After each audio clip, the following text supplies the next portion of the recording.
This is శౌర్య.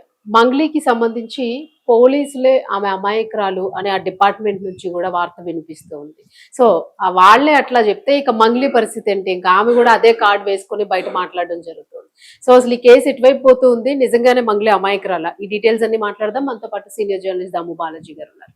నమస్తే sir. నమస్తే. Sir ఏమంటారు సార్? అంటే మంగ్లీ అమాయకురాలు అనే వార్త తాను కూడా అట్లానే చెప్పుకుంటుంది. అంటే తనకు తాను చెప్పుకునే పరిస్థితిని పోలీసులు కల్పించారని అంటారు. మంగ్లీ నాకు పోలీసులే చెప్పారు, డీసీపీని నేను అమాయకురాలని చెప్పాడు అనేది ఆమె ప్రచారం చేసుకుంటుంది.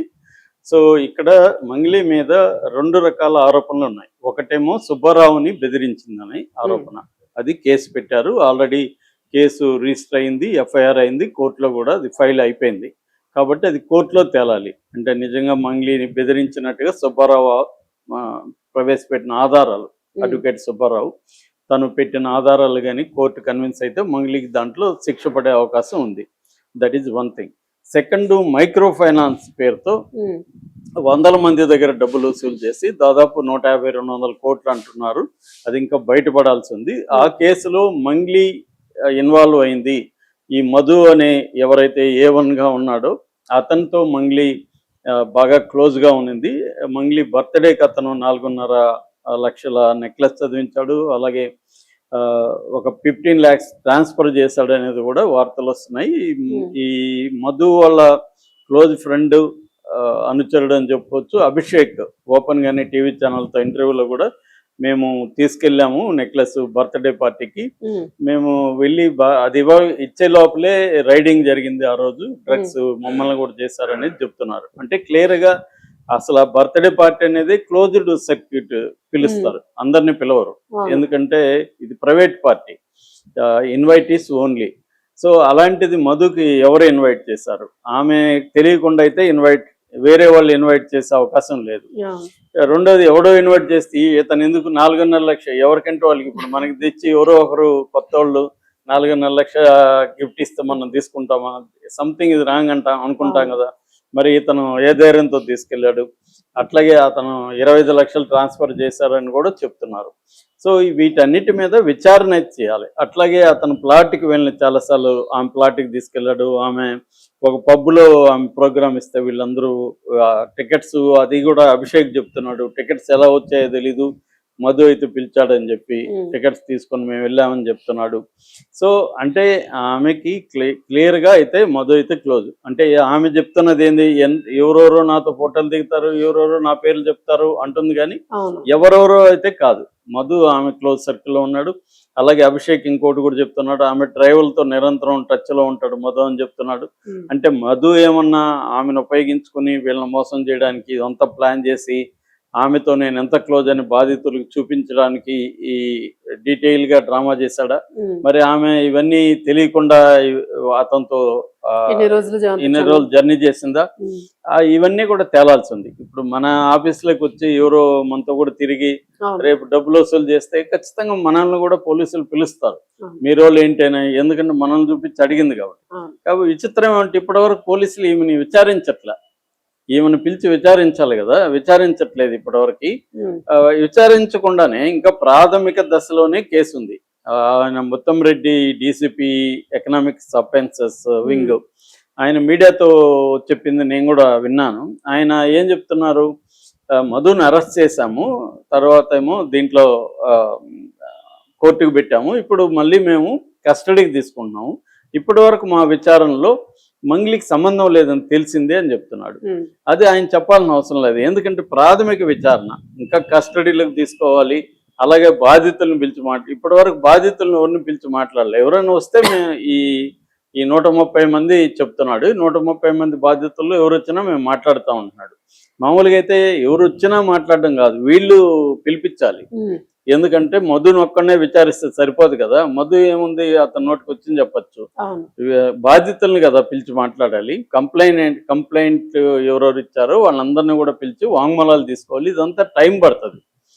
టైం పట్టడాన్ని మనం అర్థం చేసుకోవచ్చు, అంత ఈజీ ఏం కాదు. పెద్ద కేసు ఇది, ఎన్నో ఏళ్ళగా జరిగిన కేసు కాబట్టి అనేక డాక్యుమెంట్స్ చూడాలి, అనేక మందితో మాట్లాడాలి, వాంగ్మూలాలు తీసుకోవాలి. ఇదంతా పెద్ద ప్రొసీజర్. ఇది ఒక్కటే ఉండదు కదా, సినిమాలో చూపించినట్టు ఒకే కేసుతో పోలీసులు తిరుగుతున్నట్టు ఏమి ఉండదు ఇక్కడ. అవును. ఎకనామిక్ అఫెన్సెస్ వింగ్ కి బోల్డ్ కేసులు ఉంటాయి, అందులో ఇదొక కేసు, ఇట్ టేక్స్ టైం, అది అర్థం చేసుకోవచ్చు. కానీ ముందుగానే బాధితులందరూ మంగ్లీ పేరు చెప్తా మొత్తం మీడియా అంతా మంగ్లీ చుట్టూ నడుస్తుంటే ఆయన ఇప్పుడు మంగ్లీకి సంబంధం లేదని చెప్పాల్సిన అవసరం ఏంటి అనేది ఇప్పుడు అందరూ ప్రశ్నిస్తున్నారు. అట్లాగే సజ్జనార్ రోల్ మీద కూడా, సజ్జనారు మామూలుగా ఎప్పుడైనా కూడా ఆయన బాధితుల తరపున నిలబడతాడు, సమాజాన్ని అవేర్నెస్ క్రియేట్ చేయడానికి ఆయన ట్రై చేస్తుంటాడు, జనరల్గా జరుగుతుంది. కానీ ఈ మధ్య కాలంలో ఆయన బిహేవియర్ చాలా మార్పు వచ్చింది. ముఖ్యంగా ఐబొమ్మ రవి విషయంలో, ఐబొమ్మ రవి విషయంలో బాధితులు అని చెప్పి చిరంజీవిని, నాగార్జునని, మన వీళ్ళందరిని కూర్చోబెట్టుకొని మాట్లాడాడు బాధితుల తరపున అని చెప్పాడు. సరే, అది ఎవరు కన్విన్స్ కాలేదు. వీళ్ళేంది బాధితులేంది, వీళ్ళు కాపీలు కొట్టలేదు, రాజమౌళి సినిమాలు అన్ని కాపీనే కదా, మరి దానికేమన్నా ఆయన పే చేస్తున్నాడా, ఈయన సినిమాని ఎవడో కాపీ కొడితే మాత్రం బాధితుడు ఎలాగవుతాడు, ఇలాగంతా మాట్లాడారు. సరే పోనీ, ఆయన దృష్టిలో బాధితులు, చట్టం దృష్టిలో బాధితులు కాబట్టి మాట్లాడాడు. మరి ఈ కేసులో వందల మంది బాధితులు, అది కూడా పేదవాళ్ళు, బంజారా కమ్యూనిటీ వాళ్ళు, ఎక్కడ చూసినా టీవీల్లో కనబడతానే ఉన్నారు కదా, ఆయన ఎందుకు పిలిచి బాధితుల తరపున బాధితులతో కూర్చొని మాట్లాడి ఎందుకు చేయట్లేదు? పైగా ఈ దీంట్లో అక్యూజ్డ్ అంటే బాధితులు అక్యూజ్ చేస్తున్న మంగ్లీకి ఆయన అపాయింట్మెంట్ ఇవ్వడం, ఆమెతో కలిసి ఫోటో దిగడం, ఇవన్నీ వివాదాస్పదంగా మారింది. అంటే పోలీసులు డబ్బున్నోళ్ల వైపే ఉంటారు అనేది ప్రజలకు ఆల్రెడీ తెలిసి, ఇదేం కొత్త విషయం కాదు. డబ్బు, పరపతి, పలుకుబడి, అధికారం, కులం, వీటి వైపే మొత్తం పోలీసులనే కాదు, మొత్తం రాజ్యాంగ వ్యవస్థలన్నీ కూడా అటువైపే ఉంటాయి మన సమాజంలో. కాకపోతే ఇప్పుడు మీడియా యాక్టివ్గా ఉండి ఈ కేసులో వందల మంది బయటకు వచ్చి మాట్లాడుతుంటేనే ఇలాగ ఉందంటే, ఇంకేమీ లేకపోతే ఎన్ని కేసుల్లో పోలీసులు డౌన్ ట్రాడన్ వైపు, మార్జినలైజ్డ్ గ్రూప్స్ వైపు ఉంటారు. సో ఇది పోలీసుల రోల్ ని తెలియజేస్తుంది. ఇప్పుడు ఈ డీసీపీ ఇచ్చిన స్టేట్మెంట్ కావచ్చు, లేకపోతే ఈయన బిహేవియర్ కావచ్చు, సజ్జనార్ బిహేవియర్ కావచ్చు, ఇవన్నీ కూడా జనంలో అసలే అంతంత మాత్రం నమ్మకం ఉన్న పోలీస్ డిపార్ట్మెంట్ మీద ఉన్నది కూడా పోయింది. అంటే మంగ్లీ ఇక్కడ బాధితురాల్లాగా ఆమె విక్టిమ్ హుడ్ ని చేస్తుంది. సరే, ఆమె నిజంగా ఆమెకు సంబంధం లేకపోవచ్చు, తనని కలిసి తనతో క్లోజ్ గా ఉన్నట్టు నమ్మించి చాలా మంది దగ్గర మధు వసూలు చేసి ఉండొచ్చు. అప్పుడు ఆమె ఏం చేయాలి? మధు మీద ఆమె పోరాటం ఉండాలి. మధు చుట్టూ ఎవరైతే ఉన్నారో గ్రూపు, వాళ్ళ మీద ఆమె పోరాటం ఉండాలి. ఇది కొన్ని వందల మంది మధ్య చెప్తున్నారు అందరూ, మీడియా ప్రతి ఒక్కరూ ఇదే నేను చెప్పేదే చెప్తున్నారు అందరూ కూడా. కానీ ఆమె అవన్నీ పక్కన పెట్టి మీడియాను కూడా నిందించే దూరంలో, మీడియా అంతా తనకేదో అన్యాయం జరిగిపోతుందని మాట్లాడుతున్నారు. ఇదొక యాంగిల్. రెండో యాంగిల్ ఏంటంటే, ఇక్కడ తెలుగుదేశం, వైసీపీ వాళ్ళిద్దరూ ఎక్కడున్నా వచ్చేస్తారు. వాళ్ళు ఏ ఇష్యూలకైనా వాళ్ళిద్దరు రెండు వచ్చేస్తారు. ఈమెందంటే గతంలో జగన్ తో పనిచేసింది, ఈవెన్ భక్తి ఛానల్లో కూడా పనిచేసింది. జగన్ సంబంధించిన పొలిటికల్ పార్టీకి, వైసీపీకి ఆమె ప్రమోట్ చేసింది, ఓట్లు వేయమని అడిగింది. దానివల్ల తెలుగుదేశం వాళ్ళకి సహజంగానే మీద కోపం ఉంటుంది. సో దాంతో తెలుగుదేశం వాళ్ళు దీంట్లో ఇన్వాల్వ్ అయిపోయి, మంగ్లీ ఇంకా ప్రూవ్ కాలేదు, నేరం జరగలేదు, ఈ మీద ఇంతవరకు ఎవరు కూడా అఫీషియల్ గా పోయి మంగ్లీనే మాకు మోసం చేస్తుందని ఏ బాధితుడు కంప్లైంట్ ఇవ్వలేదు. అయినప్పటికీ వాళ్ళు మంగ్లీని నేరస్తురాలుగా ప్రచారం చేస్తూ మంగ్లీకి వ్యతిరేకంగా చాలా భయంకరమైన పోస్టులు పెడుతున్నారు. దీన్ని సపోర్ట్ చేయడానికి సాక్షి లాంటివేమో మంగ్లీకి అన్యాయం జరిగిందని మంగ్లీని బాధితురాలుగా చూపించడం జరుగుతుంది. సో ఇంకోవైపు ఏమో ఈమె కమ్యూనిటీ లీడర్లు రంగంలోకి వచ్చి మంగ్లీ జోలికి వస్తే కబడదారని బెదిరించడం మొదలుపెట్టారు.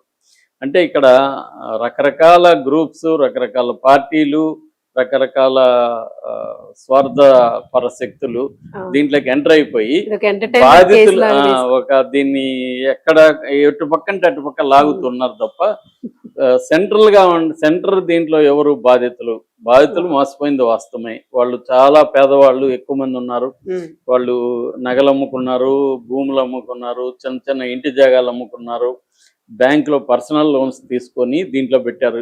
ఎందుకంటే ఒకటే ఆశ, మనకి 5 లక్షలు పెడితే 25,000 నెలకి 42 నెలలు పాటు ఇస్తాను, తర్వాత 102 గజాలు ల్యాండ్ ఇస్తాను, 5 లక్షల ఇన్సూరెన్స్ ఇస్తాను, ఇవన్నీ ఇతను నమ్మించగలిగాడు వాళ్ళు. అవును. వాళ్ళు కూడా ఒకప్పుడు మనలో ఉండి బయటికి వెళ్ళి పెద్ద రిచ్గా బయలుదేరి వచ్చాడు, 5 రకాల కార్లు పెద్ద పెద్ద ఉన్నాయి, ఫార్చునర్ లాంటి కార్లు, సూటు బుట్ వేసుకుని ఉన్నాడు, ఇవన్నీ చూసి వాళ్ళు నమ్మారు. నమ్మేశారు.